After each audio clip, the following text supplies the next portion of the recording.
সাম্প্রতিক সরকারি ঘোষণা অনুযায়ী 2026 সালের মার্চ মাসের শেষ দিকে বা এপ্রিলের শুরুতে ওমানের শ্রমিক ভিসা পুনরায় চালু হওয়ার জোরালো সম্ভাবনা তৈরি হয়েছে।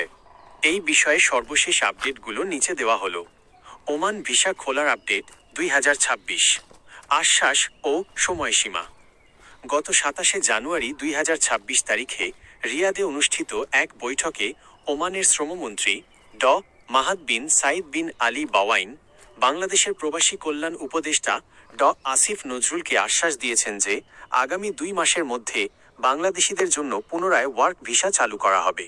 সেই হিসাবে মার্চ মাসের শেষ নাগাদ আমরা সুখবরটি পেতে পারি। কেন বন্ধ ছিল? ওমান সরকার জানিয়েছে 2023 সাল থেকে অদক্ষ ও আধাদক্ষ কর্মীদের ভিসা সাময়িকভাবে বন্ধ রাখা হয়েছিল, মূলত দেশটিতে থাকা অনিয়মিত বা অবৈধ কর্মীদের বৈধ করার প্রক্রিয়া সম্পন্ন করার জন্য। কাদের অগ্রাধিকার দেওয়া হবে?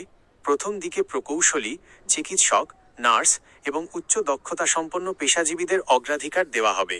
তবে সাধারণ শ্রমিকদের ভিসা খোলার প্রক্রিয়াও দ্রুত শুরু করার অনুরোধ জানিয়েছে বাংলাদেশ সরকার। ওমানে যাওয়ার আগে 3টি জরুরি সতর্কতা। দালাল চক্র থেকে সাবধান। ভিসা খোলার খবরের সুযোগ নিয়ে অনেক অসাধু দালাল বা এজেন্সি আগাম টাকা চাইতে পারে।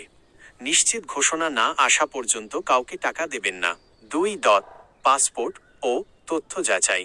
আপনার পাসপোর্টের মেয়াদ অন্তত 6 মাস আছে কি না দেখে নিন এবং আপনার পেশার দক্ষতা সনদগুলো প্রস্তুত রাখুন। 3. BMET registration. ভিসা খোলার সাথে সাথেই সরকারি পোর্টালে আপনার তথ্য আপডেট করার জন্য প্রস্তুত থাকুন।